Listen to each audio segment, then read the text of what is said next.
Good evening. My talk this morning is called A Healer's Odyssey. I feel like I'm two different people. One self gets up in the morning, acts out the part of spiritual healer in something called the body. Another self goes to sleep at night, travels to distant galaxies, visits with the rich and famous. There's all kinds of neat things in something called a dream. Now, because of this description, at the first National Healers Conference in Asheville, North Carolina, way back in 1991, a man in a brown suit walked up to me and put a piece of paper in my hand with 6 words on it. Those 6 words really summarize my life quite well today. What it said was, "He who walks on 2 worlds." Now, as a little side note, the best clairvoyant I've ever met in my life is my friend in Scottsdale, Ann Puryear. And about a year before I wrote my book on dreams, I visited her and I said, "Hey, could you give me a title for my book?" And she said, "Write the book, the title will come." I said, "Thank you very much. That helps a lot." So I'm looking at this piece of paper, "He who walks on 2 worlds." And I said, that's real catchy. That'd make a good title for a dream book. And then I asked the people around me on stage, who was the man in the brown suit who just walked up to me? And everybody on stage swore nobody on the brown suit had walked up to me. So I didn't know what to make of that, but I remember Ann saying, "Write the book, the title will come," and I saved a piece of paper. Now, during my early years back in Brooklyn, New York, I think I walked on neither world. Because back in those early days, I grew up in a ghetto in Brownsville section of Brooklyn. There was a lot of anger, there was a lot of fear. I was constantly running from gangs. So by the time I reached age 20, I used to call myself an advanced atheist. What's an advanced atheist? That's a person who thinks he doesn't believe in God, but he also wants to argue with everybody who says that they do. Well, fortunately for me, God had plans for me. And on one cold November evening in 1967, I got on my motorcycle from my 30-minute ride home from Brooklyn College. 5 minutes from my parents' house, all of a sudden there was a steel wall right in front of me. And before I could avoid it, I crashed into a disabled trailer truck that had been abandoned on the highway in the passing lane, no lights on. Now, I didn't black out and go into a tunnel and see the light. Instead, I found myself in the street, bleeding profusely and in a lot of pain. Strangely enough, I didn't have any fear at the time. All I could think of is my life is meaningless. Let's just get it over with. I think that's when Spirit looked down and said, "I think we need to teach the boy what it's all about." So an ambulance came, took me to a big city emergency room. I lay on a gurney for another 3 hours until they were ready for me. Finally, the doctors came in. They did some suturing. They ran some tests. And then at 3 a.m. in the morning, they came back into the room and said, "Okay, all the bleeding has stopped. You don't have any major injuries. Here's a pair of crutches. You can go." So as I limped out of the hospital, I said, things are going to be different. I felt like my life had been given back to me. And I thought nothing was ever going to be the same again. Even though I was injured and they said I'd never run track again, I didn't believe it. I decided I didn't want to live in New York City anymore. So I wrote away for a track scholarship to the South. Now, I was accepted both in Florida and in Louisiana. I had a lot of relatives in Florida. I had none in Louisiana. I chose Louisiana. I knew that I had to get away from my family to become who I needed to be. I got to Louisiana, I was limping, and the track coach looked at me and said, "Well, what's this?" And I said, "Not to worry." For some reason, I had absolute faith that I was going to heal completely. Well, within 6 weeks of getting there, I was running as fast as I had ever run. A few months after that, I'm at the YMCA lifting weights, and a man walks up to me and says, "Wow, you're really strong." He said, "You should enter this upcoming weightlifting contest. You could win a trophy." And I said, "Well, I don't think I can do that." I said, "I just run with my legs and I lift with the upper body." And he said, "Well, if you run with your legs, you can lift with your legs." Wrong. Totally different type of musculature. So at my first weightlifting contest, doing what's called a deadlift, I wrenched my low back. Now, my sister is a nurse in New York City. Her husband's an internist in New York City. I called them and I said, "Okay, I hurt my back. What should I do?" And they both said, "Go see an orthopedic surgeon." And I said, okay, this is my family. They love me. That must be the perfect answer. So I go to the orthopedic surgeon. He x-rays me and says, well, there's no structural damage. Take this pill, and this pill. Muscle relaxers, anti-inflammatory, and pain medication. The symptoms persisted. For the next 3 years, right into graduate school, I had the low back discomfort. Finally, a friend of mine said, you know, I'm tired of you complaining about your back. I'm going to take you to my chiropractor. He's going to fix it. Well, I didn't want to go to the chiropractor. Number one, I heard this rumor that they cracked your back. And I said, why do I want someone to crack my back if it's already hurting? But this guy was very determined, so I followed along, goes to this chiropractor, he examines me and says, aha, your spine has been hurting because it's out of line. To myself, I said, no way. This guy finds it like this, and 2 medical specialists couldn't find it, my orthopedic surgeon and my brother-in-law was an internist. To myself, I said, okay, I'll let the guy treat me that day, but I'm not going to go back, because it couldn't be that simple. Next morning, I wake up, and my back felt a lot better. And I thought, can this be real? But the only way to be certain is to go back again. Each time I went back, it got a little bit better, a little bit better. By the end of the month, the pain I had for 3 years was gone. And I said, I think I need to become a chiropractor. Well, knowing how my family was going to react, because I'd already changed majors 5 times, I said I better go to the oldest chiropractic school, which was Palmer. So off to Iowa I go, still calling myself an advanced atheist. One day a classmate tells me he's going to go to a workshop to hear a psychic speak. And what did I say? I said, if you're that gullible, I better go with you to protect you. Because I thought that was nonsense. Well, instead of protecting my friend, I started sensing something which I couldn't explain. So for the next 3 years, I kept on looking for answers. How is this possible? I didn't even believe in it. Finally, in 1975, I went into a bookstore in Davenport, Iowa, and the word ESP caught my eye. And I thought, okay, maybe that book has an answer for me. And I took the book off the shelf and I opened it up, and the page I turned to, someone was ill, and they said they needed some chiropractic care. I said, okay, that sounds good. I was a senior then in chiropractic school. It also said that nutrition was important. I said, okay, nutrition's important. Then it said attitudes and emotions are important. Okay, attitudes and emotions are important.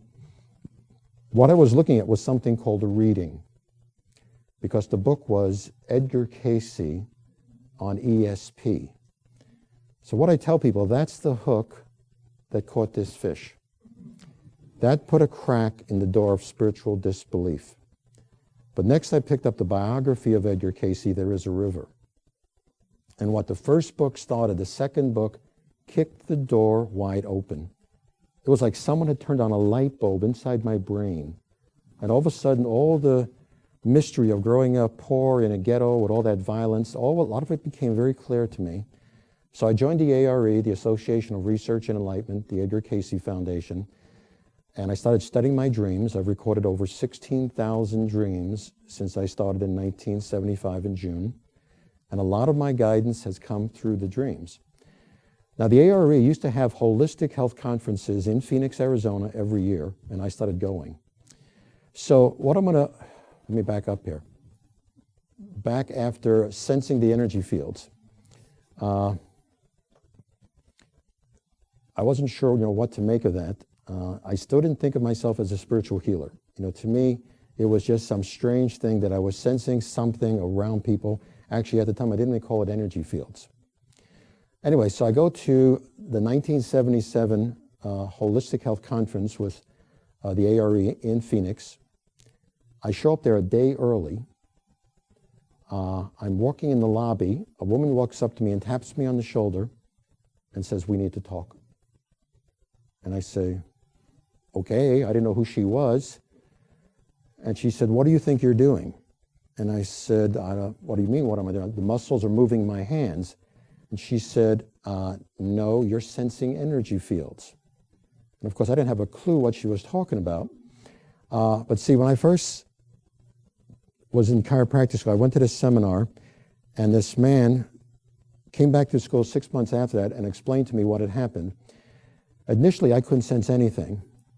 And he said, okay, I want you to put your hands on this person's back and focus in on them with your hands on them and ask, show me a no, and then show me a yes. So when I put my hands on the person's spine and I asked, show me a no, there was nothing. And then when I said, show me a yes, my hands moved. Now, I was very much a doubting Thomas. I must have asked 30 times. Show me a no, show me a yes. Show me a no, show me a yes. Are you sure? It was just so hard for me to believe. So meeting this woman, and for those of you who might recognize the name, the woman's name was Rosalind Bruyere. Very famous healer in Southern California. She was going to be the keynote speaker at the conference that week. Everybody was dying to get a hold of her for just a minute. I have a 3-hour discussion with her. So it seems like a lot of people that I've needed to help with my growth have shown up at the right time over the last 25 years. So what I do in the workshop is I'm going to tell my story chronologically as I work on some volunteers' spines. The reason I'm going to work on the spine, 95 out of 100 people, when their spine has misalignment, they lay face down with their shoes on, one leg is going to be shorter. 95 out of 100 people when the chiropractor aligns their spine, the legs usually even out. Also, I'm going to work on the spine, but I'm going to share a lot of cases letting you know that with spiritual healing, you can work with all things, because if you're a spiritual healer, who's doing the work? God's doing the work. You're just a neutral conduit. But initially, I'm not going to tell you what I'm doing until we reach that point chronologically. Because over the years, people said it really helped them on their own spiritual journey for me to share my story step by step by step, but initially not tell you what I'm doing as I do the healing until we reach that point chronologically. So I have time to usually work on about 10 people. So let me have a show of hands who'd want to be those 10 volunteers. Okay, so I want to tell my story step by step. So when these people come up, I'm just going to get there. Actually, I'm going to have them tell me their name rather than say it out loud. So let me have number 1. Each card has a number on it. Okay. Artie Hoffman. ARTIE. HOFF. Okay. Let me have you come on up here. I'll have you on your stomach. Okay. Now, I mentioned initially when I got involved with this, I did it by putting my hands on the person. So I want to show you how that first happened in chiropractic school. This was before I even knew I was sensing energy fields. So I would put my hands on the person's back, and I would think at them, show me a no, show me a yes.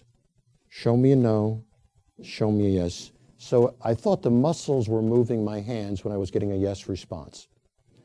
Then I would ask questions like, your spine, is it in line? It's out. The neck, is it in? It's out. Is it the occiput? C1. Any cervical? So C1 in the upper neck.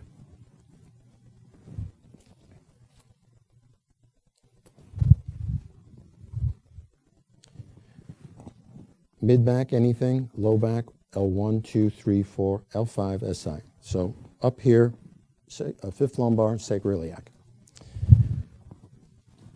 Now, what did I mention? That when people have misalignment, they lay face down with their shoes on, 95 out of 100 people will have one leg shorter.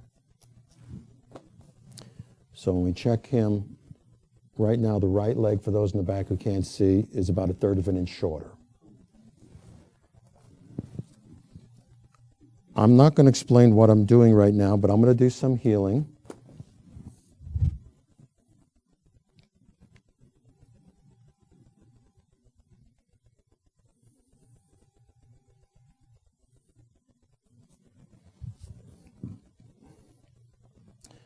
Okay, for those in the back who can't see, his legs are even now. You can get back up. Now, a lot of times I would wear a hug therapist button, so if I work on you and you're comfortable, you can give me a hug. Oh. Thanks a lot. I appreciate it. Thank you. Thank you. About 50% of the people I work with, when I'm doing the healing and God's working through me, will sense something at the time.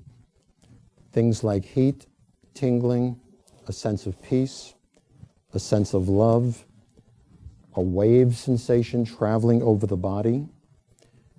50% won't sense anything at the time. But usually about 90% will notice in that first 24 hours after the healing that the symptoms are diminished or gone. So whatever the person is allowing themselves to receive will usually manifest very, very fast. Okay, so I told you at my first Holistic Health Conference I met Rosalind Breer. And Rosalind said, what do you think you're doing when you put your hands on people? And of course I thought, well, the muscles were moving my hands. And she said, no, you're sensing energy fields. And she said, you don't need contact. And of course, what did I say to her? I don't have a clue what you're talking about. So let me have number 2. Okay. Okay. Kreider, C-R-I-D-E-R. Okay, open your stomach.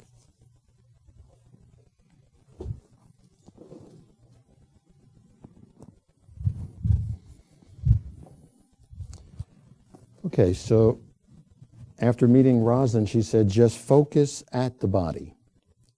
Show me a no, show me a yes. Show me a no, show me a yes. So what it feels like, have you ever as a child put your hand in a stream at a river and let your hand flow with the current? That's what a yes response feels like to me. The no response, no sensation. So once again, I'm just going to diagnose the spine. Your spine, is it in? It's out? The neck, is it in, out? Is it the occiput, C1, C2, C3? Any other cervical? Mid-back, is in, out? Okay.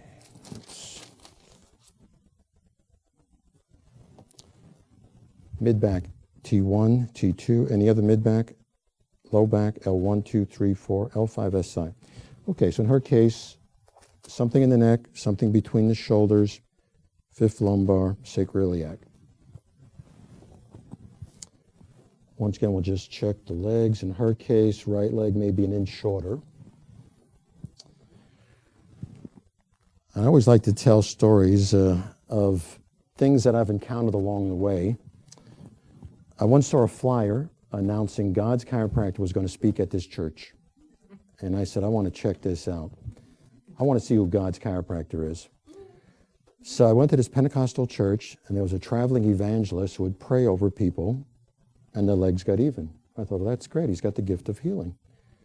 The problem was he thought it should be 100%. And a few of them were like this at the end, and he said, yep, you're even. So what I tell people with spiritual healing, call it the way you see it. You don't know enough to tell the Holy Spirit what the answer should be. So there's 2 variables, and I'm going to explain those 2 in just a minute after I balance her here. So once again, I'm going to do some healing, and I'm not going to tell you what I'm doing until we reach that point chronologically.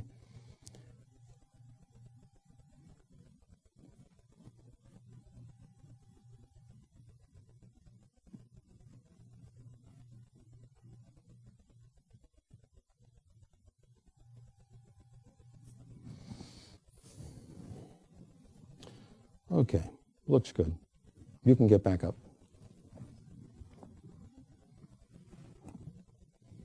Yeah, I've seen it as much as a 2-inch difference even out. And I still blink when I see that. Thank you. Thank you. Okay. I'm also going to be asking people, like of the volunteers, but at the end I'm going to do a group healing also.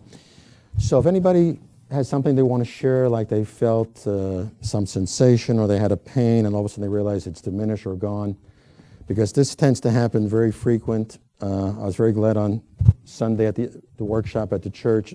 A lot of people at the end were sharing how things were changing, because I never know what any particular audience. I'm not in charge. When you make a triangle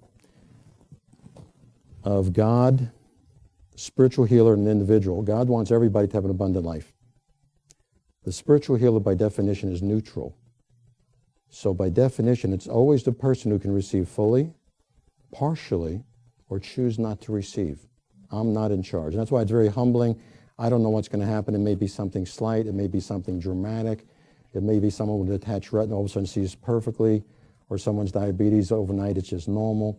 Or nobody might say anything for 6 months, and then all of a sudden they said, I really did feel better. So I never know.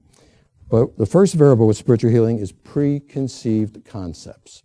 Preconceived concepts tend to get in the way.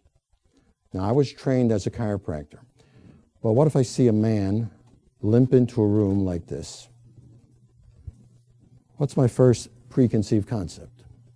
That he has sciatic problems, that he has a hip problem or low back problem. Well, maybe he just stepped on a piece of glass. Or maybe if it's a man, his underwear's too tight. You know, we have to look at it like we were a little child who has never seen that before. So one of the things I use for myself to get neutral is what I call as a mental smack. So it's like saying, okay, get neutral, clear, clear, clear, clear, clear. Get neutral, clear. I want to get to that neutral space, put all my medical knowledge off to the side so it doesn't get in the way. I don't share this case to shock audiences, but it's just so important to stay neutral. It was about 17 years ago in Florida. A lady minister came to me and she said, Dr. Shaye, I want you to give me a sexual healing. And I said, hold on a second.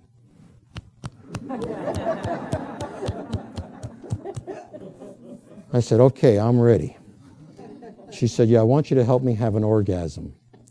I said, hold on a second. Took a lot of slapping. Finally felt neutral, did the healing. The next day her husband came in and said, that was great. About a week later, I'm working with this elderly couple, and I share this case, and the man goes, oh, I sure could use some healing down there. And I said, well, hold on a second. And I said, can we do that? See, initially, I didn't know what I could do or what I couldn't do. And I got yes, worked on him.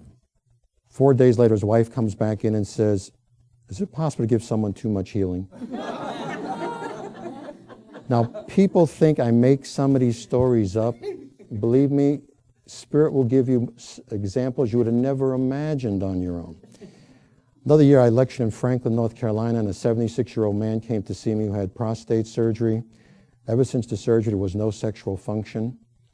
He asked for some healing. I worked with him. That was in November. I got a Christmas card from him that year, and in the card they wrote, just wanted you to know everything is working again. So why do I share these things? It's to let people know that with spiritual healing, nothing is too trivial to ask God for help. Now, yes, sometimes I may have to change the wording. So if a person says, yeah, I want some healing for wrinkles. No, but I can do some healing for skin. Wrinkles implies God straighten it out. You can't give God orders. Or say a woman says, I want some healing to lose 30 pounds, make me 36, 22. I said, no. I can do some healing to assist you to your ideal weight. Or relationships. It's not saying, make my ex miserable and make me happy. No. We can put the relationship in God's hands, highest and best for all concerned. So you got to stay neutral, not give God directions, and it's always win-win. Okay, so 1977, I meet Rosalind Bruyere. She shows me how I'm sensing energy fields. But at the time, I had a traditional chiropractic clinic in Monroe, Louisiana. Now, do you think I went back to my clinic in Monroe, Louisiana and said to my patients, you know, I don't longer need to check your spine physically because I could read your energy fields? I didn't think they were ready to hear that. So what I did is the game I played is people came in, they got on the table, I would go and palpate the spine, and I'd write something down, and I'd palpate the spine, and I'd write something down. And that's what I did with everybody, except once. I forgot. A lady comes in, she gets up on the table. I went up to my notes.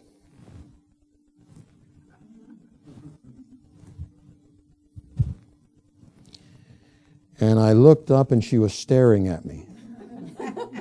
And all I could think of at the time was, my wrist really hurt today. She didn't buy that explanation. So for the next 8 years, whenever she would come in, she'd always be, now why did I care? All health professionals in the United States are subject to the same thing. It's called consensus medicine. You're supposed to be doing what everybody else is doing who's licensed by the state to practice that specialty. So my concern at the time was, what if the state board hears about this, calls me up and says, Dr. Shaye, what's this? Where'd you learn that? So to protect myself, I started reading energy fields with my hands at my side. In other words, instead of saying, show me a no, show me a yes, I would do it at my side saying, show me a no, show me a yes. Show me a no, show me a yes. So I can get the same response. It's not as noticeable. I only had to put up with a slight rumor, which was that I had developed a twitch, but it was so slight, no one ever questioned, what it was about. Now, once my family, people say, what did your family think about this? Well, one family get-together, so to summarize my whole family, at the family get-together, my niece climbed up on a chair, and she was about 4, and she said, okay, everybody, who am I?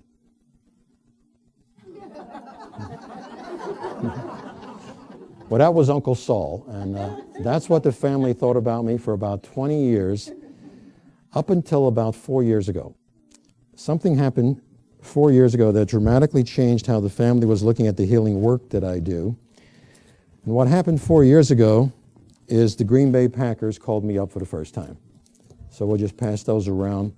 I've now worked with over 60 players in the NFL and over 15 coaches, and all of a sudden it became real, especially when they saw me on a Monday night game on the sideline, because I told them I'd wear a white shirt with a black sleeveless vest. I couldn't wear pink, it'd be too noticeable. But they did spot me on one of the side lines of the game. So I asked my family, well, what did you think I've been doing all these years? And they said, well, I don't know, reading tea leaves? It's amazing. People don't understand, new thought. You tell them you're doing spiritual healing, they don't have a clue a lot of times what you're doing. And they put everything, new thought, in one big grab bag. But all of a sudden it became real. Okay, you're working with these famous athletes. So, okay, that was 1977. 1979, I go to a small holistic health conference in Maui, and I meet a famous nutritionist, medical doctor, dentist, Dr. Sharaskin. And we became friends. He was very taken with the fact that I could tune into the body and get information. And he said, why don't you come back to the Mandala conference in San Diego the following summer? He said, about 3,000 people attend. And if you come back, he said, I'll introduce you, we'll have a lot of fun. So I did come back the following summer. He introduces me to a lot of people, and I'm working on them. Let me tell you how I'm working on them. I was diagnosing their spine, but then I was physically adjusting the spine. Now, sometimes an event occurs that on the surface seems to be a negative event, but it's not a negative event if it acts as a springboard to the next stage. So at the conference, 3 chiropractors put in a complaint to the California Board of Chiropractic Examiners. The state representative shows up and says, Dr. Shaye, please stop physically adjusting people's spines as you're only licensed in Louisiana and not California. Now, the president of the conference, David Harris, he was ready to fight. And I said, look, let's not fight. There's a reason. I just don't know what it is. So I get back to my clinic in Louisiana, and I go, okay, what's the problem? They didn't care that I could diagnose without touching. They just didn't want me physically manipulating the spine. So I'm in my clinic and I say, too bad I couldn't do it without touching. Then they wouldn't have had a problem. And as soon as I had that thought, I felt the urge to throw an adjustment. And I thought, throw an adjustment, what's that going to do? Well, a lady comes in and I go, you want if I do an experiment? And she said, fine. I had her get on the table. I checked her out, checked her legs, did not treat her, went back into my office about 30 feet away, and based on how she was out of alignment, I threw an adjustment at her. Came back into the room, and before I said anything, she said, what did you just do? And I said, well, why do you ask? And she said, well, she came in with her shoulder hurting, and after I left the room, the shoulder stopped hurting. And when I checked her, she was already lined up. Something had been presented. A lot of times when I do my holistic health lecture, in part 1, I share certain things in that. And one of them is that I was a competitive bodybuilder for many, many years. And in 1979, I placed 4th in Mr. Louisiana, but on a day when I shouldn't have. There were 4 men in the audience that day who could have beaten me who didn't want to compete that day. So I took the trophy and I said, God, thank you for the trophy. It's enough. I then cut back my workouts, so now it's just for fun and for health. A few weeks after that, I had a dream in which a teacher said, now that you put competition behind you, we can get on and do some important work with your life. So I think when this unfolded that following year, it was because I had released the sports competition. Not that I think sports competition is a problem. I think for me, I was addicted to it. and it was preventing me from receiving my highest spiritual good. Let me have number 3. Suzanne Hendrick. Okay, Suzanne Hendrick. Hentrich. Okay, I'm going to have you on your stomach.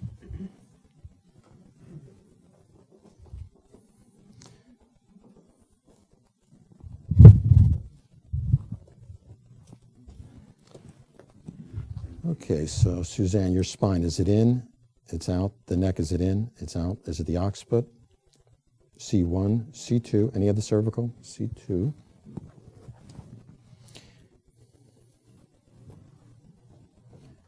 Mid-back, is it in, out, T1, T2, T3? Any other mid-back? T3. Lumbar, 1, 2, 3, 4, 5, SI. Okay, so in our case, 4 spots. And like I said, for those in the back, you'll not be able to see this, but really I'm just sharing my journey because I want to eventually show you how, with spiritual healing, you work with all things. So I'm working on the spine, but the bottom line is people get results, and not just for their legs becoming even. Right now, her right leg's about a ½ inch shorter. So I want to show you how I first, through an adjustment, it's going to look a little bit weird, but I want you to go through the same journey I went through step by step by step. So this is for the low back. And this is for the mid back. And this is for the neck. I know that looks kind of weird. Okay, your spine. Anything more? Done. Okay. Looks good. You can get back up.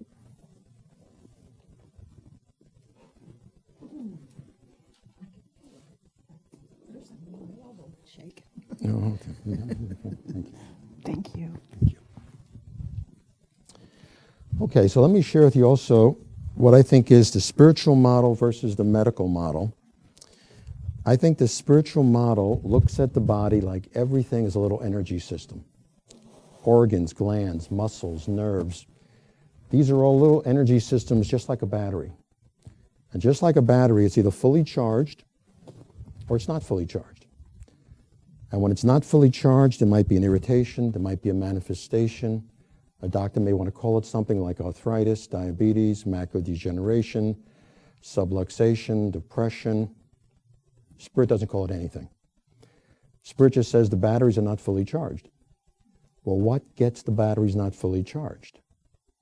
Stress, strain, fatigue, diet, injuries, attitudes, emotions, heredity, karma, lots of things. And that's why I lecture on holistic health, to tell people, take charge of your life. Let me give you a little story about karma. About half the work I do is over the phone. So a lady calls for some healing, and a little child keeps on interrupting, saying, ask, ask, ask. And the mom says, but you were born that way. But the child had the perfect statement, just ask. Perfect statement. What the child was asking is, he was born with a birthmark that covered 95% of his face, and children would make fun of him at school. And he was asking if I could do some healing to make it go away. So I worked with the child. I heard back from the parents about 6 months later that 90% of the face had cleared. And people would ask me, how can that be? It's heredity. It's karma. Simple rule with spiritual healing. Grace wipes out karma. The challenge for the spiritual healer is to stay neutral. Remember, when Jesus did healing, he didn't say, what'd you have for breakfast? Did you love your parents? No, spiritual healing is unconditional. So when people came up to Jesus and they said, I want to walk, you got it. Someone else said, well, I want to see, you got it. And the only thing he told people that we know of is he said, go and sin no more, meaning change your thoughts, change your actions, don't duplicate the problem. But spiritual healing is unconditional. And that's why I say, if you have the gift of healing, you got to release the preconceived concept and the answer. Okay, so 1981, I'm dating a woman in Monroe, Louisiana, and she comes walking up to me with a book in her hand and a frown on her face. And she said, I just read this book and I didn't like it, but you probably will. And she was right. I read the book and I loved the book. The book was The Magic of Findhorn. Findhorn is this spiritual community in northern Scotland that has a dramatic story of how it came into being. Eileen Caddy would go into meditation and hear the Holy Spirit speak to her, and that went on nightly for almost 40 years. Another woman, Dorothy McLean, would be able to grow vegetables larger and faster. And a third person, a man named Abercrombie, would be able to see and communicate with the nature spirits. So I read the book and I go, well, it's a wonderful story, but there's no way this is real. This is 1981. These things just don't happen. Well, everywhere I went that year, people kept on mentioning Findhorn. I finally made a very dangerous statement. I said, if another person mentions Findhorn, I'm going there. So I go to the Mandala conference in San Diego that year, and David Harris says, Saul, did I introduce you to my wife, Anastas? We were married at Findhorn. And I said, okay, God, you want me to go to Scotland. I had to get on the phone and say, okay, where is this place? If you want to go to Findhorn, you got to make the effort to go to Findhorn. You got to fly into London, England, then you fly either into Edinburgh or Inverness, Scotland. Then you take a train to the little town of Forres. Then you take a taxi to the Findhorn Foundation. So on the train from Edinburgh, I was having these preconceived thoughts going through my head. It was like Alan Cohen's book, The Dragon Doesn't Live Here Anymore. He was talking about a man sitting on a large rock by a river in India, eating an artichoke. And all of a sudden it comes to him the meaning of life and how he as his soul was letting God work through him to help others. And he goes to the village to share what he had learned. And they said, well, how did you learn this? And he said, well, I don't know. I was sitting on the big rock by the river eating an artichoke when it came to me. So he goes to sleep. The next morning he wakes up. The whole village is empty. He goes down to the river, and the whole village is sitting on that big rock eating an artichoke. People think if they get those same external things, they're going to get the same reaction. So what was I thinking? I'm going to Findhorn. God's going to speak to me. Why? Well, he speaks to Eileen Caddy. Maybe God talks up there. Or the vegetables are going to talk to me. They talk to Dorothy McLean. Maybe they're chatty up there. And if not, I'm going to see the nature spirits in the gardens. So I get to Cluny Hill College, and that's their main facility. And the first person I see walking in the dining room was Eileen Caddy. I recognized her from her photo. And I had all these questions I wanted to ask her. What's it like talking to God nightly and getting answers? I talked myself out of it. I basically said, look, you just got here. She doesn't know you. She looks like a nice person. Sit down, mind your own business. Well, simple rule. If it's supposed to happen, it happens. So I sit down at the dining room table by myself.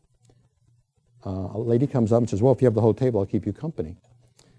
2 minutes later, Peter Caddy comes up to the table and invites this woman to the head table. She was a writer. They wanted to ask her something. 2 minutes later, Peter Caddy comes back and says, Eileen said we should bring the woman's boyfriend with her. So they bring me up to the head table, sit me down right next to Eileen Caddy, and she says, so what do you do? And I said, well, I'm a chiropractor, but I can see by your energy field that you're out of alignment. And she said, great. Would you be willing to do a workshop on that while you're here? And I said, sure. That was the first talk I ever gave on spiritual healing. And because they liked the way it went, I did it there 11 times during the 1980s. Now, we had an expression at Findhorn that as the week went by, everybody got prettier. Because in that setting, there was a lot of soul recognition. So by the end of the week, people had become like family. And I was a little bit depressed. I didn't want to say goodbye to people who'd become like family. I was also a little bit depressed because I thought nothing had happened. I must have gone to their sanctuary, their meditation room, 6 times a day. What was I doing there 6 times a day? God. I got to admit, I did not hear a voice talk to me, but it was the most amazing silence I've ever felt. There's something about a room that's had numerous people meditate and pray for years. It creates this very nurturing vortex. So I thought, okay, well, maybe the vegetables will talk to me. I never grew anything. I don't know, what do you ask a cabbage? So I went into the gardens and I said, you want water? Do you want fertilizer? I don't even know what fertilizer is. But they weren't talking to me. Someone else said, if you go into the gardens at twilight and squint, you can see the nature spirits. So, of course, I went out there at twilight and Nothing. So I thought nothing happened. Another expression about Findhorn is whereas people used to go to see the giant vegetables they grew, now people go and people are transformed. I got back to Louisiana. I had 2 wonderful dreams on spiritual healing. First one, I'm in a church. I come out of the church, and there's a gate with a lock on it. And I say, okay, lock. I made the sign of the cross and said, in the name of the Christ. And the lock opened. And a voice said, look at that. We have Christ in our midst. And I said, no, I'm no one. I'm here to help him manifest the Christ. Thought it was a great dream. Didn't know what to do with it. I'm at an ARE conference in Phoenix. We're discussing dreams. I mentioned this dream. And a woman says, well, you're a chiropractor. Why don't you make the sign of the cross over someone's spine and see what will happen? So what did I say? Oh, nothing's going to happen. It's just a dream. And she said, humor me. Let me have number 4.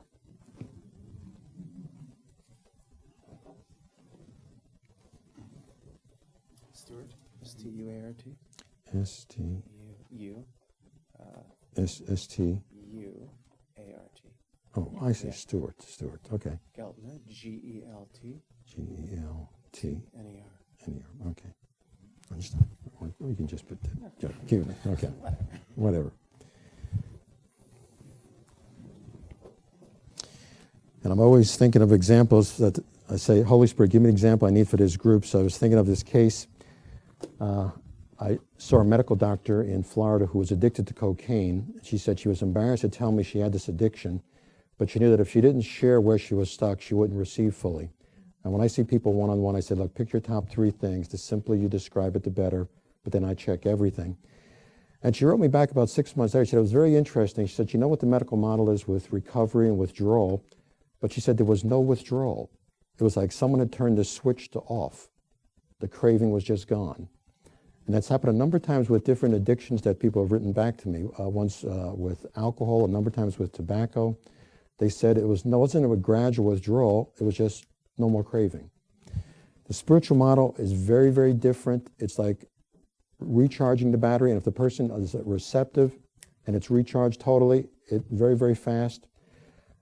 Just like, when the woman touched the hem of Jesus' garment, she didn't say, can I hold on for an hour? She touched it. It happened. Okay, so when I make the sign of the cross, I'm saying in the name of the Christ. Now, I no longer need to check individual segments. Why was I checking individual segments? I thought I had to show God how a chiropractor would adjust the spine. Can we show Spirit anything? No. Spirit knows so much more than we could ever know. But I had to learn that step by step, and that was my next step, getting out of the way. So your spine, is it in? It's out. Can I work with it? Okay, so right leg, maybe about 1/4 inch.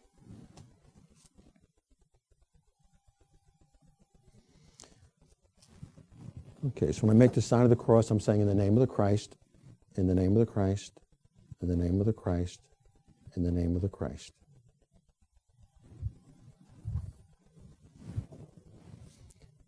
Your spine. Anything more? Done. Okay, looks good. You can get back up.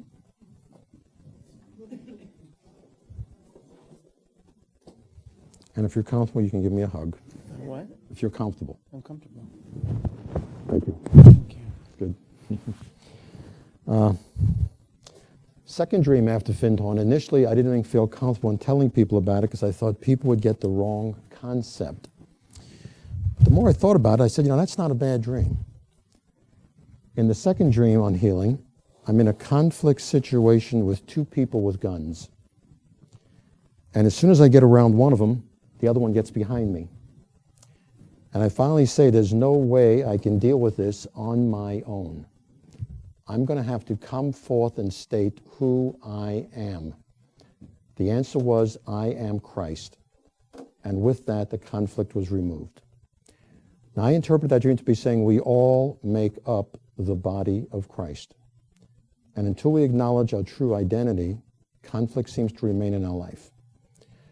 Once again, I thought it was a great dream, but once again, I didn't know what to do with it. Once again, I'm at an ARE conference. Once again, they're discussing dreams.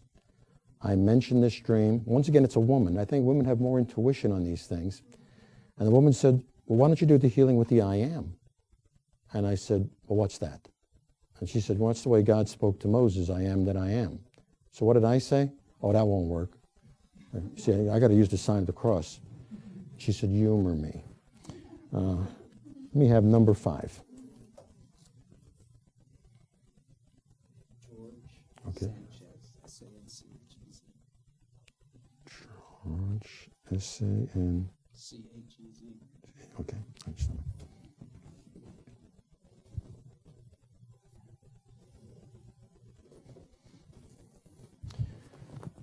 Now, in my clinic, I was doing spiritual healing as a hobby. I actually never thought I was going to close my clinic. I had a nice big practice. It was safe. It was secure. Actually, one day I realized I'm playing it safe. I'm a spiritual being playing it safe. Why am I doing that? You know, as spiritual beings, we came here to grow. But while I had my clinic and I was doing spiritual healing as a hobby, I felt very vulnerable using the sign of the cross because it was very outward. And I thought, well, what if someone comes into the room and sees me doing this? You know, state boards don't like seeing any doctors doing anything looking religious in their clinics. So I thought, okay, if the I am is another way of doing the healing, maybe I can do it in such a way that even if you saw me do it, you wouldn't know what you were seeing. So that's what I'm going to show you here with George. Okay, so your spine, is it in? It's out. Can I work with it? Now you hear me say, can I work with it? People have asked me, did you ever get a no? Yes, but it's been very rare. And the first time I got a no, I said, what do you mean no? Person wants healing. Seems like every time I've come to a door, I've been given the guidance on how to go around the door. So that first time that happened and I got no, I said, okay, let me try an experiment. I stepped off by myself and I said the following prayer. Father God, not by my will but thine, be done in and through me for that which is the highest and best for all concerned. When I rechecked, I got, go ahead and do the healing. I told that to the woman. She said, that's interesting. It was basically the same prayer she had. Prayer helps to remove obstacles. So people might say, look, I have a brother, he's not open to healing. Pray for him. It might gradually make him more receptive. Now, one of the reasons I need permission and awareness to work on people, it's based on an Edgar Cayce statement. To heal the body physical without an awareness of the body spiritual is to save the body for destruction in materiality. And what it's saying is it's for your highest spiritual growth for you to make a conscious connection to God. So if you're conscious, I need permission that it's okay to do the healing, and you know when. So say someone says, well, I'd like you to work with my 8-year-old son, and they go up to the 8-year-old son and says, is it okay if we pray for you tomorrow night at 8 o'clock? And this child says yes, that's permission and awareness.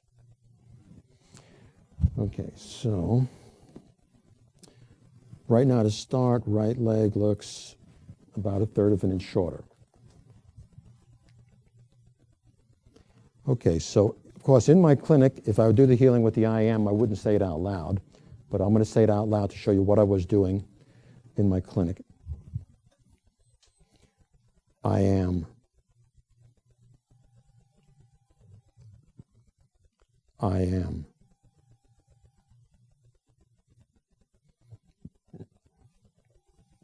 I am.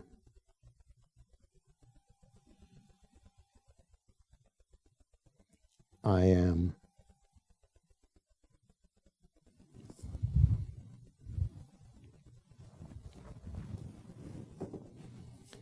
Your spine. Anything more to spine? Okay, looks good. You can get back up.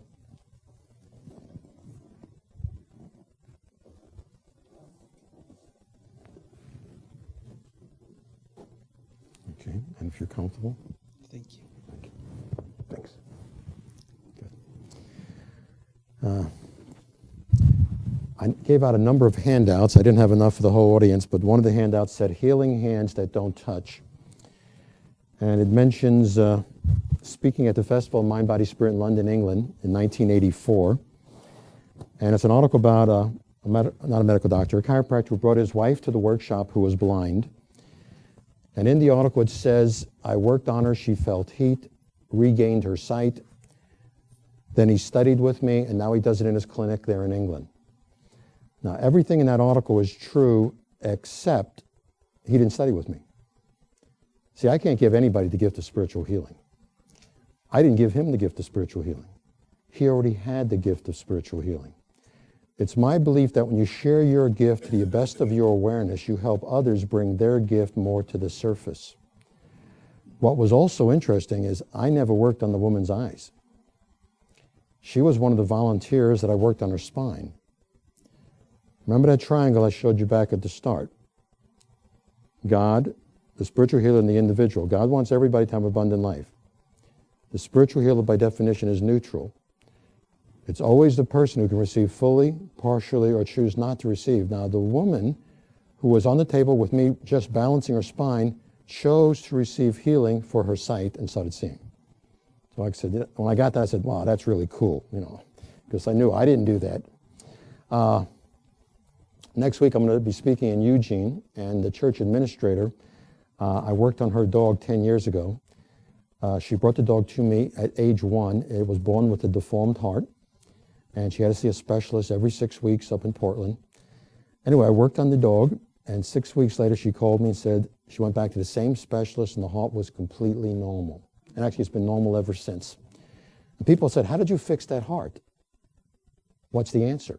I didn't. I don't know how to fix a heart. What I know how to check is energy fields. To me, it wasn't like a leaking valve and I figured out how to suture it back. It was checking the energy systems. To me, a heart is an energy system, the immune system, the lymphatic system, the chemistry, the blood, the circulation. And I ask, is it full, not full? If it's not fully charged, it's like I'm plugging it in. It's like the person, the animal, it's like they're an appliance. The plugs come loose to the source, which is God. And I'm just making the connection. I don't know how to fix these things. And that's what I tell spiritual healers. Don't take it personal. A lot of spiritual healers, want to help so much that they're taking on a lot of what they're trying to help people with, and they start getting ill. You've got to stay neutral.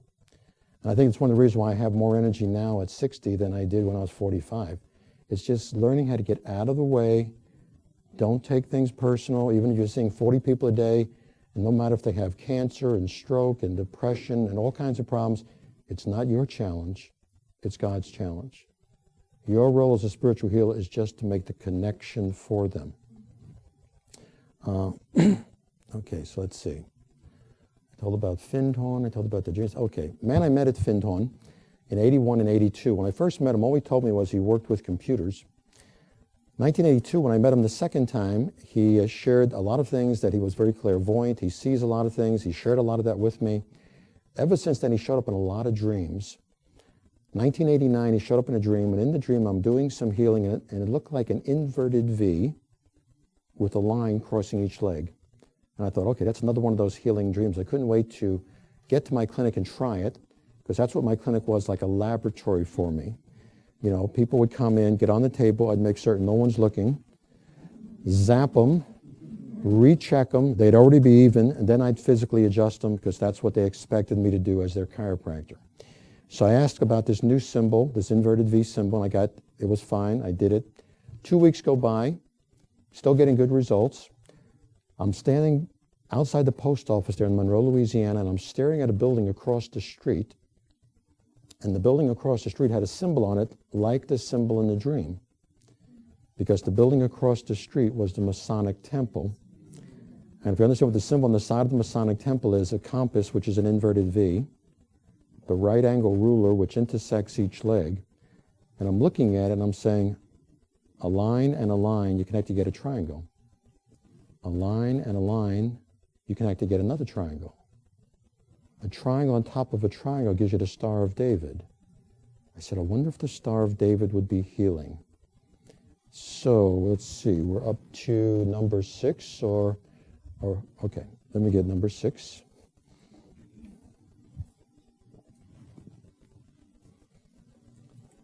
Get your name? Lonnie, L-A-N-I. L-A. A-N-I.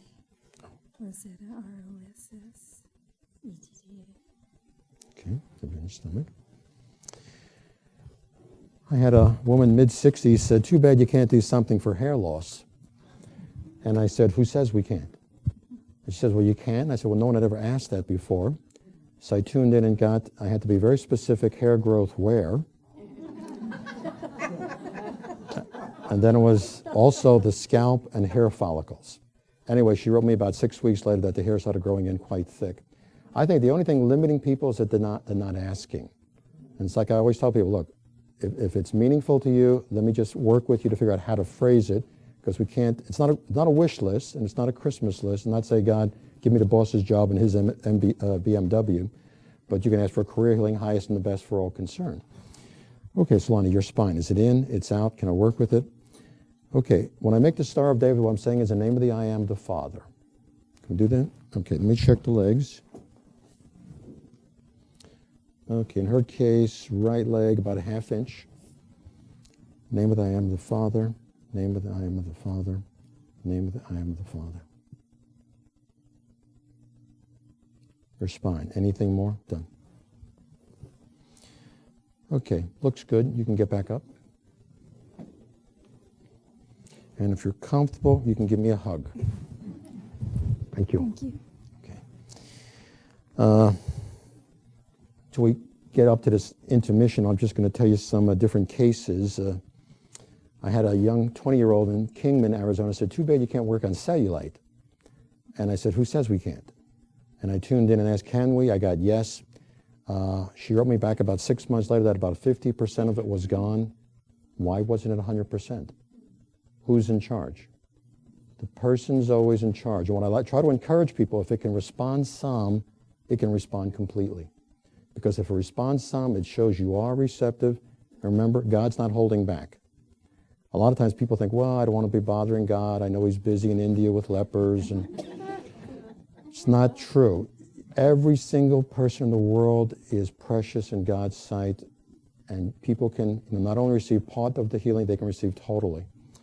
I know the first time I had a response with diabetes, for some reason, it was one of the longest going conditions without hearing any feedback from people.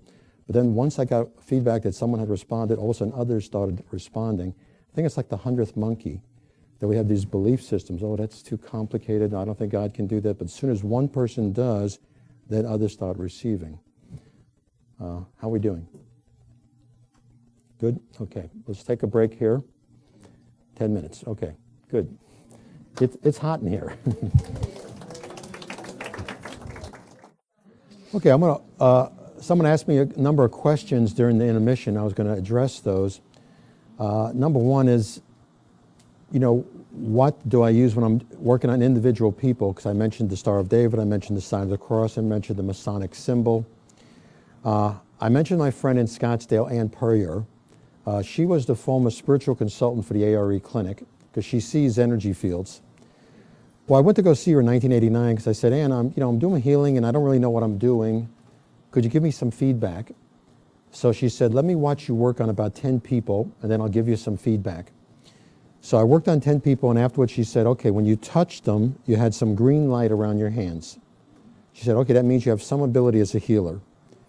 But when you got out of the way and let God do the work through you, there was a golden light that came through the crown chakra and exited through the fingers, surround the person and did the healing. She said the vibration was much higher when you got out of the way and let God do the work through you.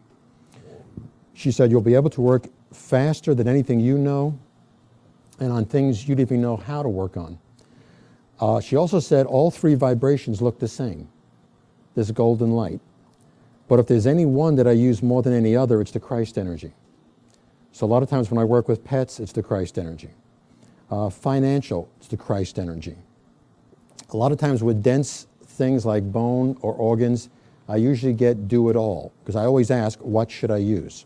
And I trust Spirit knows better than me, but you can do it with any one of them. Let me share a dream I had in my dream book. I was saying in the Christ energy, you could heal anything. And someone said, what do you mean? And I said, let me show you what I mean. There was a crooked road, and I said, in the name of the Christ, and I straightened the road. And I said, that's what I mean. You can imagine how I felt when I woke up from that dream, like you feel, wow, that's powerful. Straightening out a road. But I think of, what Jesus said, if you had faith as much as a grain of a mustard seed. You could tell this mountain to move. But that was one of those empowering dreams, say everything. Now, when I had my clinic, twice I had seen someone in their 90s who had fractured their hip. And when I looked at the x-ray, it looks like a mass of little bones. I couldn't adjust them physically, but I knew that God could adjust them. So in both times I said, let me go look at your x-rays again. And I went out of the room, went into the next room, zapped them through the wall, came back in, rechecked them, and they had evened out, but I couldn't write on Medicare a zapped person back into alignment. So I had to give them a reason why they were going to feel better. People need a reason why they're going to respond. So I said, I'm going to do some pneumo acupressure, and maybe we can't get these joints to start shifting so you can get a response and minimize the discomfort. It's unfortunate that in the United States, spiritual healing is not as well received as it is in Great Britain. In Great Britain, 60% of the hospitals have spiritual healers working side by side with the doctors and nurses. Now, why is Great Britain ahead of us? Because many years ago they wanted to exclude them, but to do that they had to test them. And when they tested them, it helped so much that they included them. They even have one of their major insurances covers spiritual healing. Now, I can see that happening in the United States. Insurance people, they just want to lower coverage. So say someone's in a big hospital locally who is diagnosed with needing quadruple bypass. And say the insurance adjuster says, well, before we do anything, I want you to go see that healer who's visiting here, and we'll cover it. What are they going to be out, $40, $50? But what if they can avoid having a $400,000, $500,000 operation, or maybe there's a death benefit? So I can see it happening with insurance companies. It's still going to be a little bit harder to convince the AMA or the pharmaceuticals, but it's my belief sooner or later they're going to realize we're all in it together, and we've got to work together. But I think that's still a long ways off. Sharing different cases, just to let people know that God is unlimited. People are always asking me, well, Dr. Shaye, can you work with sinuses? Can you work with my toothache? Can you work with my hammer toe? Who's doing the healing?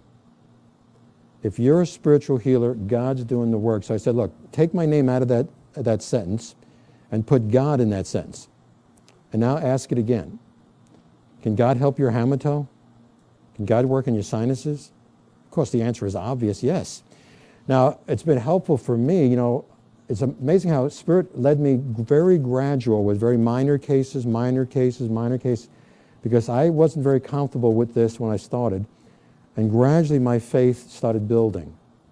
So gradually when my faith started getting stronger, then a person would come to see me with a stroke and I'd work with them.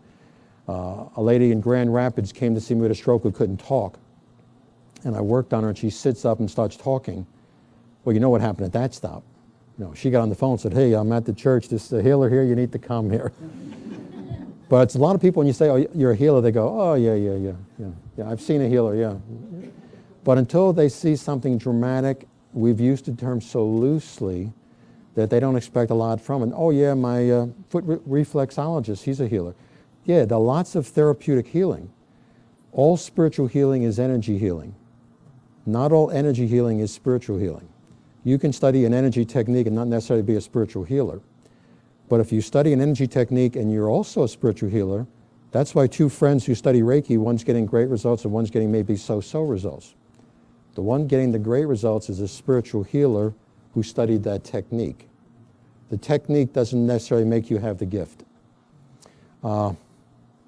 People have asked me, well, have you ever seen anything with AIDS? Well, when I was down in Key West, Florida 10 years ago, a lady had a T-cell count of 350 for 5 years, no change in 5 years.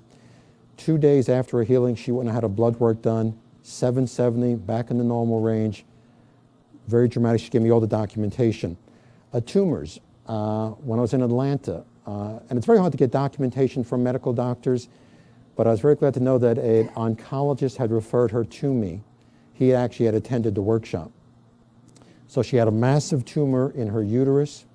I worked with her. 6 weeks later, she went back to the same oncologist. The tumor was completely gone.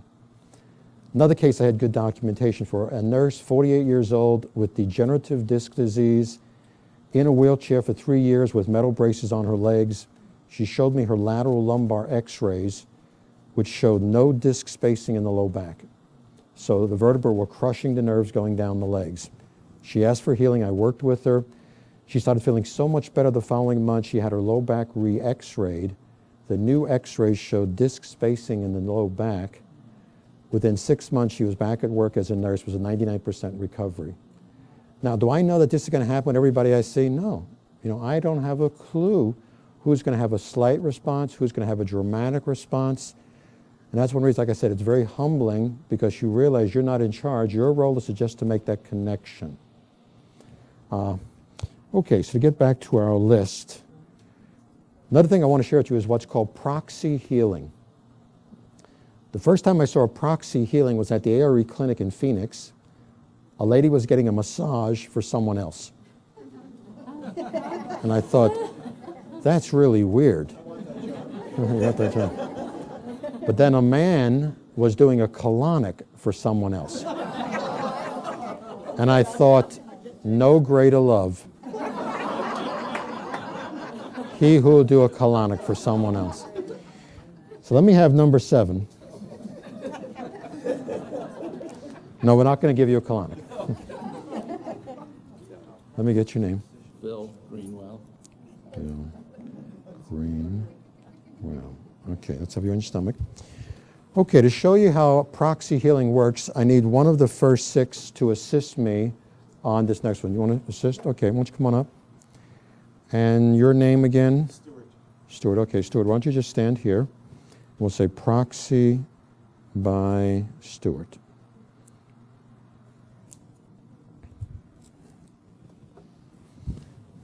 Okay, so Bill, your spine, is it in? It's out? Can I work with it? Okay, right leg is about 1/4 of an inch shorter.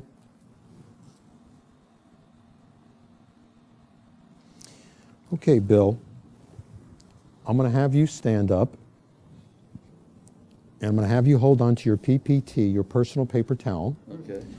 And you stand over here where Stuart is. Stuart, why don't you go get your shoes? Shoes? Shoes so we can do a measurement.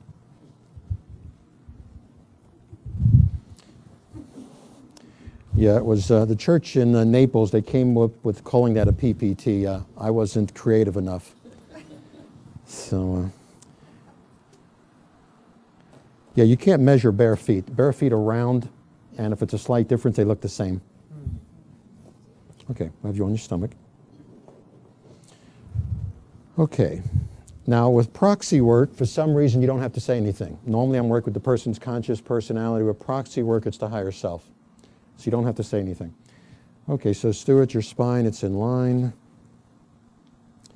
Okay, Stuart, do we have your permission to be a proxy for Bill? That's a yes. I now brought your energy field superimposed onto him. Now I recheck him. The legs are uneven. Now I ask, which vibration should I use to balance the spine? Is it the I am, the Christ, the Holy Spirit? It's usually with dense things, do it all. The name of the I am of the Father, name of the Christ, name of the Holy Spirit.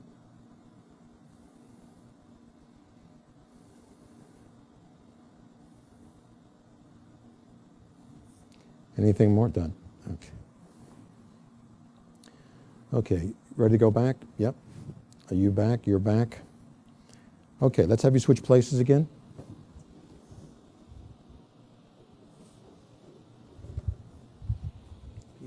You hold on to that, and we'll have Bill with his personal paper towel.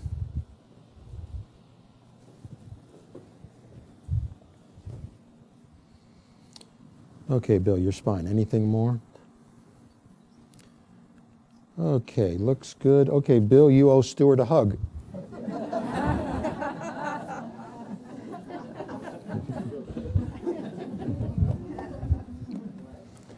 I'll get another one. Thank you. Okay, so why do a proxy healing? Well, the more direct we do healing, the best. In other words, one-on-one in person, because of people's linear belief system, they think God's more present. One church, a lady said her mom was very ill in Russia. She said, if I got my mom's permission, could I be a proxy for her? Yes, at least someone was in person. Next best, maybe one-on-one on the phone, at least you're talking directly to them. Maybe next best, I made a DVD for someone who said, well, what if I need healing and it's the middle of the night and I know you're already asleep? And I said, well, look, if I make it, I got to make certain that it works. So I had a lady who wanted the healing. I said, look, play this first. She did. She had back pain. One leg was an inch shorter. 20 minutes later, I checked her. Her legs were even. She said most of the pain was gone. So it's not as direct, but I think maybe that might be the next way. Sometimes you can't do any of those things. One of the cases in the Little Book of Miracles, and I don't know if people got here, the Little Book of Miracles, I know some of you did. There was a lady in Thailand. She got a cut on her leg. It got infected. Gangrene set in. They wanted to amputate the leg. She had natives carry her to a village where there was a phone, called a friend in Florida. The friend in Florida then contacted me. The woman gave me the woman's name in Thailand. They told me the problem, and for an address, all they could say was jungles of Thailand. That was permission and awareness. I worked on it. Within the week, it was healed. So yeah, sometimes it's very complicated, but the best way to get a hold of me is call me rather than email me. I type with one finger. So email for me is real slow, but I check my phone messages every 3 or 4 hours, 356 days a year. So in other words, if it's complicated, like, well, the person doesn't speak English or they're in a coma, I'll figure it out. If the person doesn't have conscious awareness, then a family member can intercede to ask for the healing. So small child, person in a coma, person with Alzheimer's, or certain case of mental illness, then a family member can intercede. But if they have conscious awareness, they need to say it's okay. You need permission and awareness. Okay, one year at Findhorn, we had about 250 people gathered on the lawn, and someone said, thanks to the musicians for the great music. And someone else said, thanks to the cooks for the great food. And I had this inner feeling of saying, anybody wants their spine put in line with spiritual healing, step to the center of the circle. And all 250 people moved to the center. And I said, oh, great. I just volunteered to work on 250 people the rest of the week. Then I had the thought, I wonder if I could work on the whole group as one. And I tuned in and asked, can I do that? And I got yes. So I gave them what I just called a Christ adjustment. Went around and I checked about 30 of them. Everybody I checked, the legs were even. A few days later, I had a dream in which a teacher said, you will be given all the help you need, even if it's thousands upon thousands of angels to assist. All you need is conscious participation. You got to realize there's unlimited energy in spirit. If New York City would stand up and say 12 million people, we're ready, one neutral conduit could zap all 12 million people. Actually, another year at Findhorn, I was going to do a group healing, and one lady jumped up out of her chair and said, I don't want your healing. And I said, okay.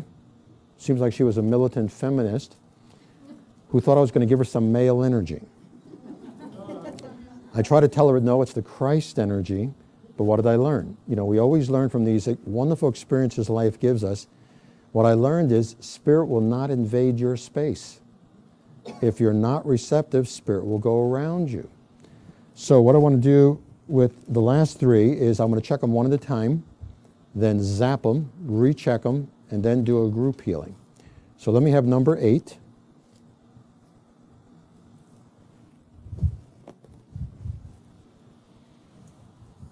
Put this down here for you. Do your own personal paper towel, and then get your name here.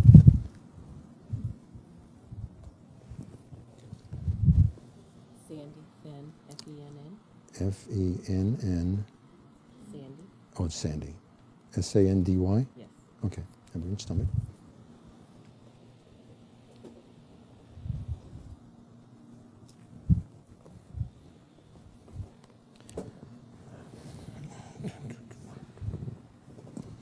Okay, your spine, is it in? It's out? Can I work with it? Okay, right leg about 1/4 of an inch.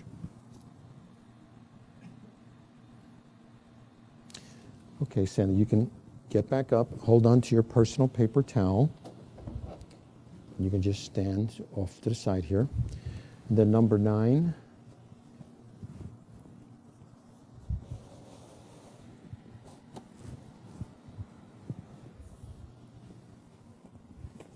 Get your name. Z-H-I-N-A-A-R-Y-A is the last name. A-R. Okay, on your stomach.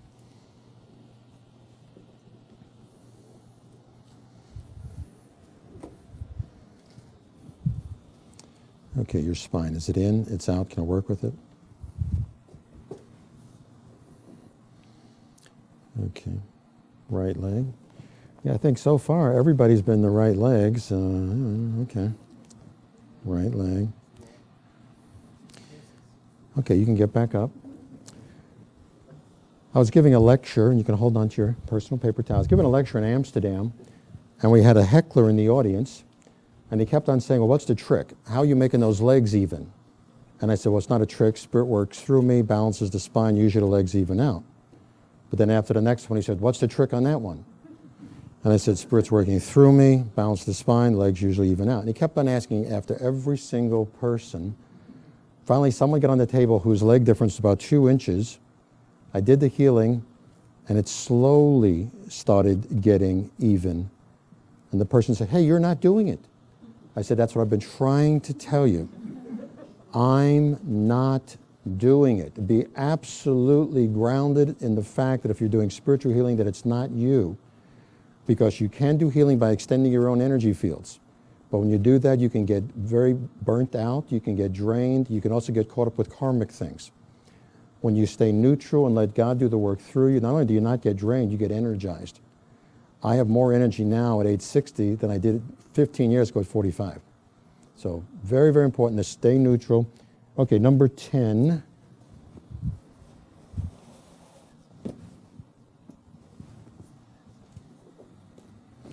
Get your name.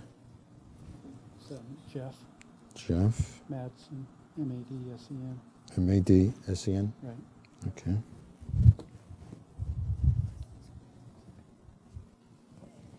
Okay, on your stomach.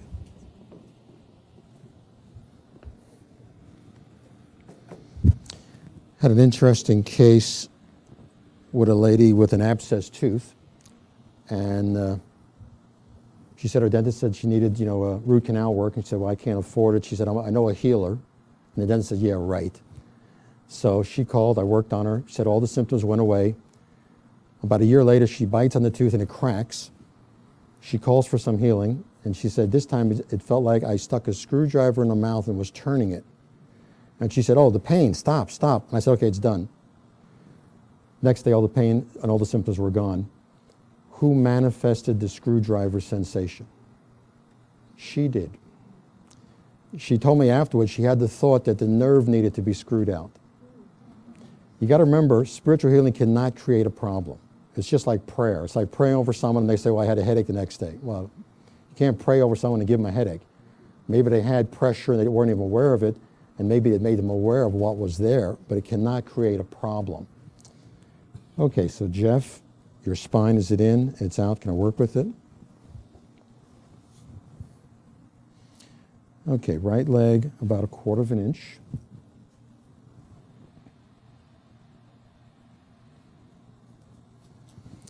Okay, you can get back up and hold on to your personal paper towel. Okay, so, years back I used to do expos occasionally. Expos liked, fancier things. I would have people go into opposite ends of the room and go, you don't need to do that. Spirit knows where we're working on it and who. Okay, so I check on these 3. Which vibration? Is it the I Am, the Christ, the Holy Spirit? Do it all. Name of the I Am, the Father, name of the Christ, name of the Holy Spirit.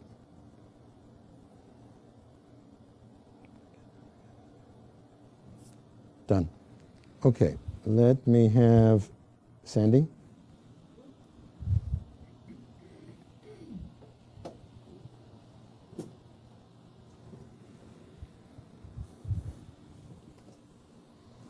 Okay, your spine. Anything more? Okay, looks good. You can get back up. And if you're comfortable, you can give me a hug. Thank you. Can you take that? Okay. And I'm trying to remember. Zena? I have a sister named Zena, but I know it's different. Zena, okay. Okay, your spine, anything more? Okay. Looks good. You can get back up. All right, thank you. Thanks. You take that? Okay. And Jeff.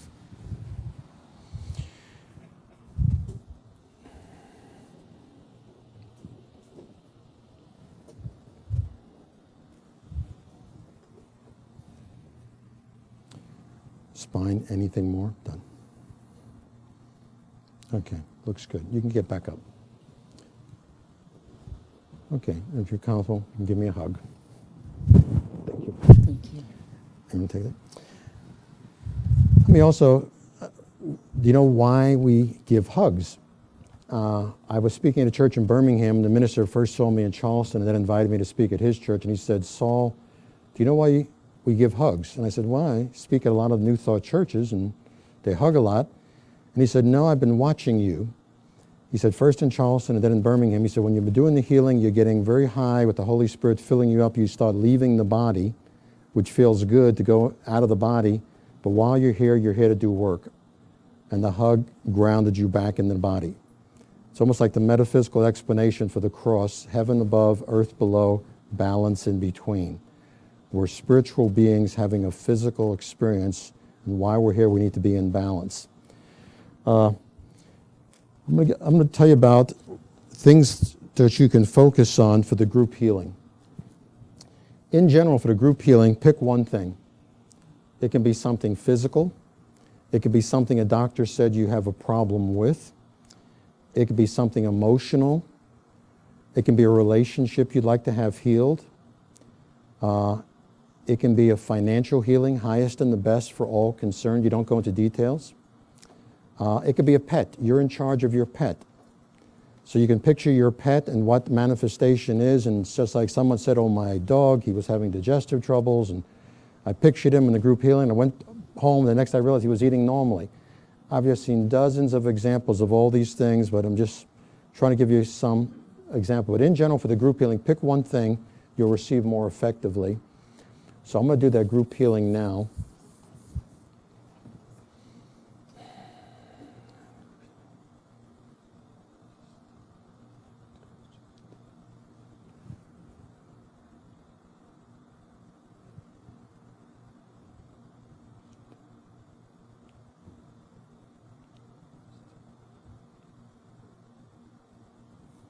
Done. Spiritual healing is also very, very fast. You know, Catherine Kuhlman once said when she would pray over an audience, people would fall down, some wouldn't. She also said that sometimes skeptics got healing more than believers. Because when a skeptic got healed, they became an evangelist. So it's almost like my namesake, Saul, you know, Saul of Tarsus. I feel I'm making up from all my skeptical ways during my early days growing up in Brooklyn. And this is my penance now to try to make up for all those days that I didn't believe anything. Any case, I said I'll try to share a lot of different cases, but any example of healing that you might have a question of that maybe I haven't presented, you know, a lot of times in a presentation, a certain amount of time, obviously you can't talk about everything. And when I say I mention on cases like the child with the birthmark, you know, I didn't say God removed the birthmark. I tuned in and asked what energy systems are involved, like the skin, the organs, the immune system, the blood, the circulation, the spine, the nerves, the emotional body, the mental body, the spiritual centers, old memories in the astral body adversely affecting the present. Now, I didn't even know I could work on that until a few years ago. Someone said, can you work on that? And I said, well, I don't know. And they said, well, ask. So it keeps on expanding.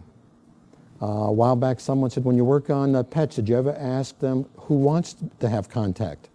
And I thought, well, I never thought to ask that. Almost always dogs say yes. Almost always cats say no. You keep on expanding. I'm sure if you stay here 1,000 years, you would keep on expanding on what you know about healing. And we're all each other's teachers. Question in the back? Yeah, my question is, how about people on the next plane of existence? Once they escape their body, do we need to be healing them, or are they already totally healed? Well, no one's ever asked me that question before. Could you repeat that question? What about people on the next plane?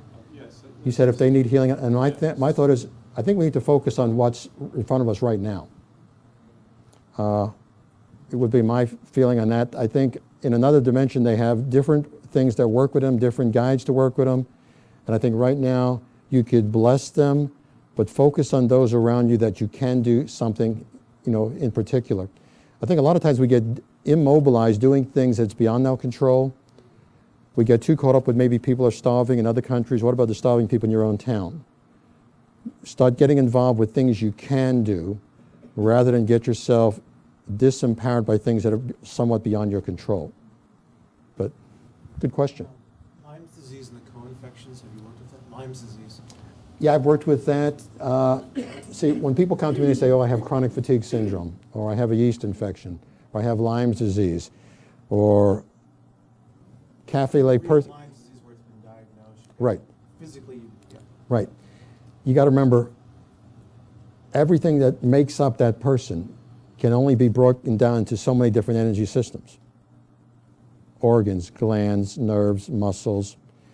I've never had a condition brought to me in 27 years that didn't fall into these different systems, and I ask, what can we do in terms of are they fully charged or not? And then I charge them. In other words, certain things that don't compute with the spiritual model is infection, cancer, microorganisms, parasites. These are the end result. In other words, if you charge the organs, parasites leave. If you charge the immune system, lymphatic system, infection leaves. If you charge the blood, AIDS can normalize, or leukemia can normalize. You energize the energy system until it's working past its proper threshold level, it starts functioning. So it's not the medical model of how do we kill that infection or that parasite or whatever. It's how do we get that body to take charge of its environment. I'm going to ask something very unusual. Sure. What about objects, buildings, or situations where there's problems with objects or structures, or say if it was the Leaning Tower of Pisa? I'm saying like anything with car engines. I mean, if you were able to adjust the energies of objects, is that possible?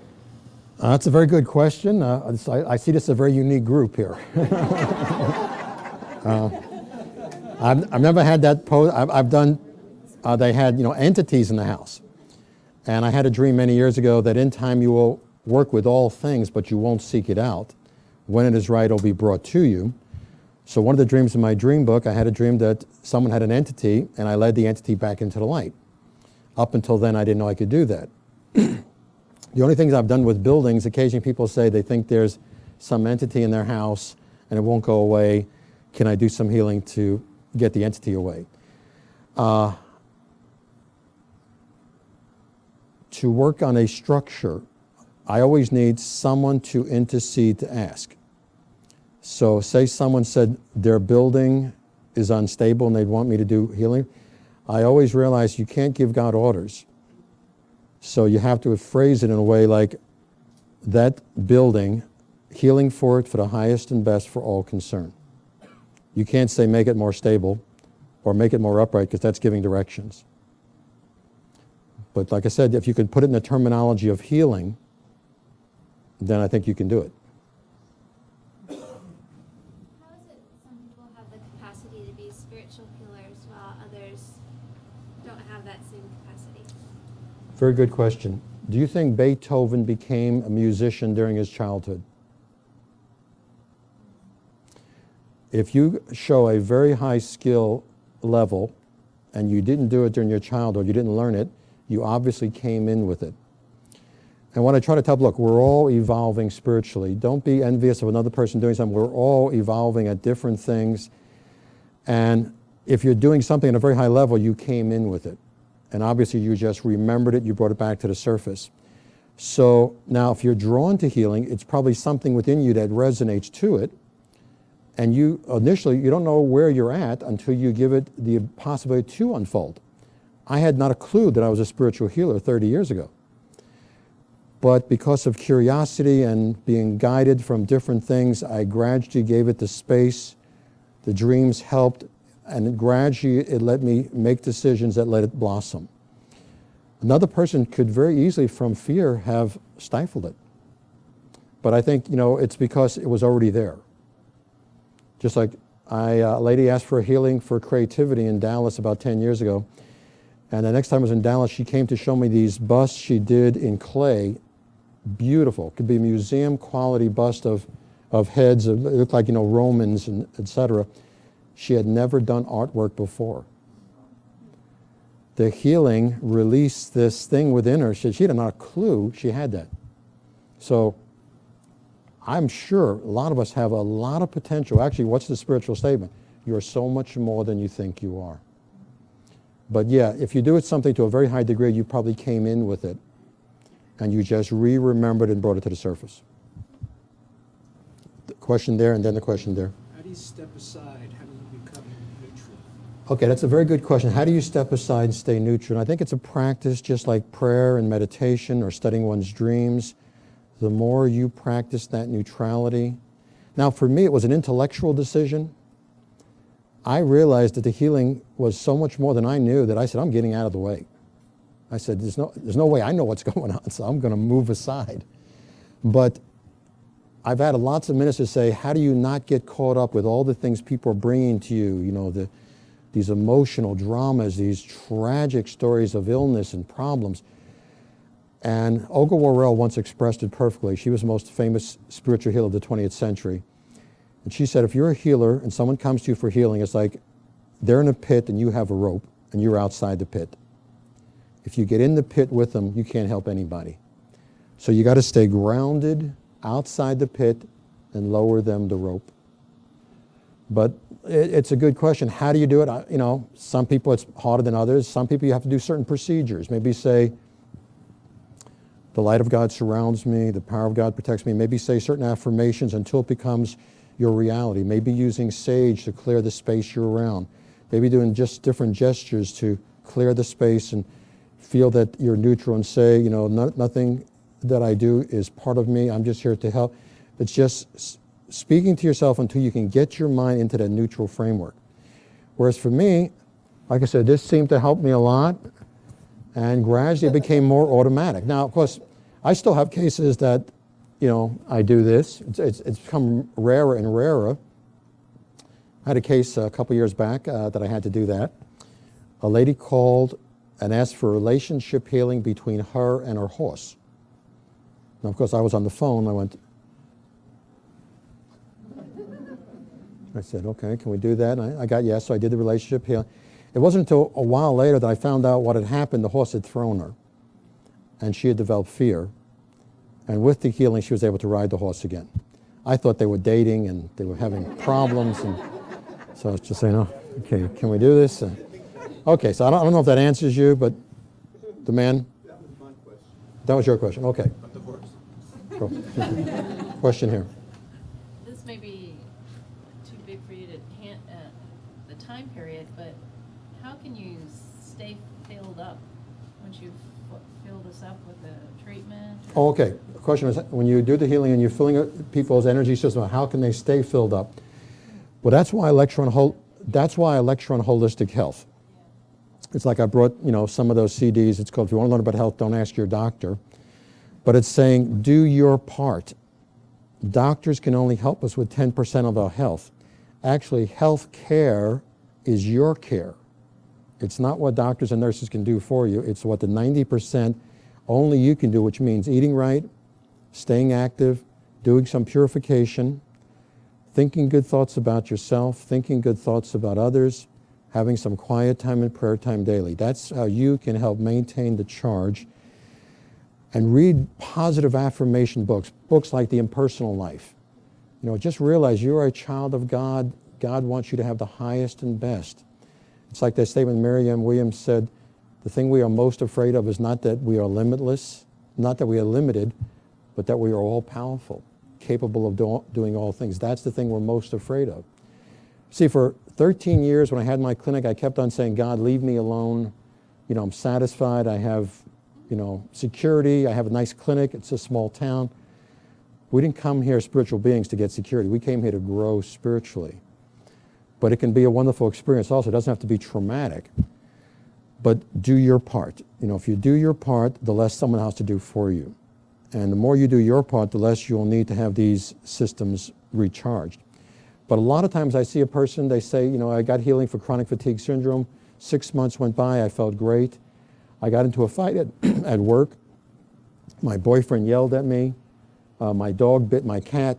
And by the end of the day, I was feeling so drained I could barely get out of bed. What happened? The energy fields were lowered. In other words, when people tell me a lot of medical problems, medical systems can be very, very complicated. Just like arthritis. They say, well, it's age, it's this. There's so many medical problems, they really don't have a very logical answer other than it's one of those things or it's aging. But I think the spiritual model explains it very easily in the sense that everything's energy. And you either do your part to keep the energy maintained, or eat wrong, or get stress, or lack of exercise, it lowers the energy. And if it gets lowered to a certain point that you're getting manifestations, then you're manifesting arthritis, or cancer, or diabetes. But if you start taking care of yourself and a person changed their lifestyle, they start eating more foods that are alive, they get out of a stressful job, they get into a loving relationship, and all of a sudden they recover from the cancer and then come back. They're keeping their energy fields charged. So, that's the answer there. What about fasting? Or the cleansing? Okay, cleansing, it all depends. I think fasting for me is the easiest, 1 day a month. A raw food diet, 1 or 2 days at a time, is also very cleansing, and it's also very easy because you're still eating, you're still getting nutrients. So raw food like juice, raw fruit, raw greens, anything raw for 24 hours or longer is also cleansing to the body. Casey did say almost everybody could benefit from an internal cleansing once or twice a year. So I think it's important. Probably just pick up any book on fasting. It'll be very motivating because they'll tell you about cases and what they had beforehand, what they experienced afterwards. Even though I don't agree 100% with the book, I like the book, The Jesus Diet. It's a little booklet I came upon recently at one of the churches. They said they went to the Vatican and got archives on what did Jesus eat. And it was interesting. He was saying a lot of live food. He said dead food creates death in the body. So a lot of it was once again about live food. Don't get the body toxic, but he was using the terminology of the time. Also, he talked a lot about fasting, purify the body so the inside is just, purified with water and with air. Any other questions? Okay, I always like to, explain when people said, well, Dr. Shaye, you shared your journey for so many years. Do you have any idea where it's heading? Well, 3 things seem to crisscross. One chapter of my book tells about a symbolic football game being played. And old pros are coming back into the game, and I'm going to be the quarterback with these old pros. And the first time I had the dream, I was very excited because I took it to mean this is a very important time in the history of planet Earth. Souls from all over the universe want to come to this dimension because this is the awakening of the Christ age. And somehow I was going to be a leader, a quarterback. And I've had about 30 dreams with this scenario. The second football dream said it was unusual to change quarterbacks once the game had started. But when the time was right, the sponsor of the game would bring me in. I like that, sponsor of the game. And I go out onto the field and I look down at my uniform and it said Phoenix. So I call it Team Phoenix, but it could also be the Phoenix symbol, from the ashes the new that will arise. And I'm looking at these old pros and I realized they had gotten sluggish. They had forgotten who they are. So point 1, I'm to help souls remember who they are. Point 2, the man I met at Finton in 81 and 82, what he told me in 82 was the muscle and joint work I was doing was not my life's work then. He said it was going to lead eventually to working with life streams, that which flow into the body and which the body flows into. And in this way, you'll help many souls find their way back home. Point 2. Point 3, people are constantly bringing me books saying, what's the answer? And I'd say, well, I don't know. I don't know what the answer is. And they'd bring me Bringers of the Dawn, the Ascension Handbook, ET 101, the Crystal Stairs. So one night at bedtime, I said, God, if there's something specific you have me tell people, let me know so I can then let them know. It was the only dream I ever had answered immediately. So I called it my Ascension dream because people were floating off the ground. So in the dream I said, when you feel the raising of the vibrations, release all cares about the physical body because that will lead to fear and loss. Go to the light and let go. And I repeated it 3 times. When you feel the raising of the vibrations, release all cares about the physical body, go to the light and let go. And I said it the 3rd time in the dream, I floated up into the sky.